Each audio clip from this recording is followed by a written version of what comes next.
That gentleman from Maryland is recognized. Thank you, Mr. Chairman. Thanks to all the witnesses for your testimony. Ms. Gotine, let me start with you. Lord Acton famously said that power corrupts, absolute power corrupts absolutely. There was a Supreme Court decision called Smith versus Maryland 50 years ago about the pen register, where Marshall and Brennan said that unregulated government monitoring of people's private communications is most fearful for people who have nothing to hide, people who've not done anything illicit. And I wonder if you would maybe reflect for a moment on those two thoughts and the policy choice that confronts us today. Yeah, absolutely. I think that's true. There is a sense, and we hear it sometimes from those who actually oppose getting a warrant requirement, that if people haven't done anything wrong, then they don't need, they shouldn't have any need for the protection of a warrant. By this view, warrants protect the guilty, not the innocent.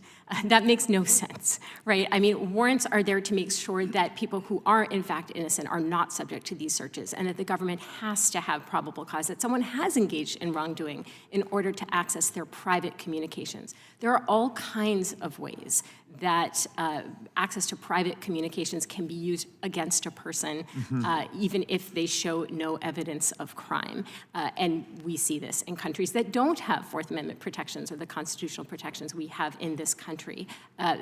You know, one of the primary features of authoritarian regimes is that people are tracked.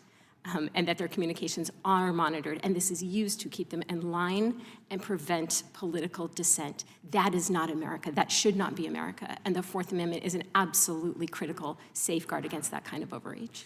I'm troubled by the government's contracts with Palantir to create software that allows the government to assemble and combine previously siloed information in particular departments with data purchased from data brokers. Could you explain to the committee how purchased data can be used to compile comprehensive profiles of American citizens? Sure. The word silo sounds very negative, but in fact, there's a good reason why data that is collected for certain purposes isn't necessarily widely shared.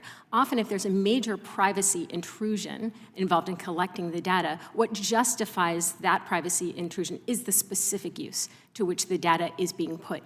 That same balance of factors doesn't apply in every situation, and so it doesn't make sense to distribute the data more widely where the privacy intrusion is greater and the justification might be lesser.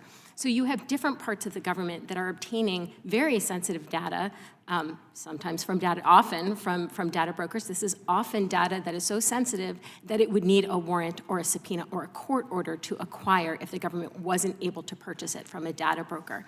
And this sensitive information may be used initially for very specific purposes. If they are all these pieces of data are shared across the government and put together, it is possible, it could be possible to build dossiers on Americans that would give a startlingly complete picture of their private lives, their associations, their habits, their beliefs. This is information that our government in a free society should not have access to unless there is a specific justification for a specific purpose. And that's what the warrant requirement is all about. Exactly. So, like a lot of members of this committee on both sides of the aisle, I'm a former prosecutor. And perhaps, Mr. Tolman, you could address this because you were the U.S. Attorney in Utah, as I understand it. When I first heard about this stuff, I confess that my reaction was, well, prosecutors oftentimes come into possession of information without a search warrant. For example, the Kimmel search, a search incident to arrest, will produce evidence of another crime.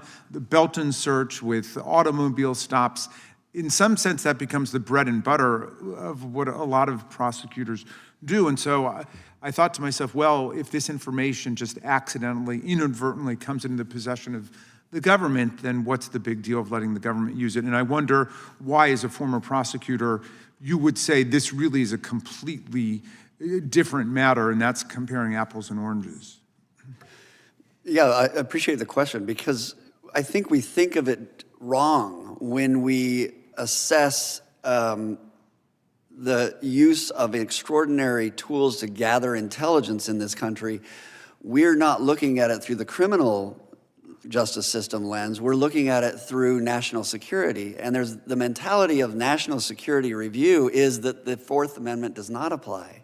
So once you cross that line, you no longer are concerned about whether or not you're following certain constitutional protections. And that should scare American citizens that we have people that will exercise that power who have crossed that line and are no longer thinking of it in terms of what they traditionally would as a prosecutor. Thank you, Mr. Chairman. You bet.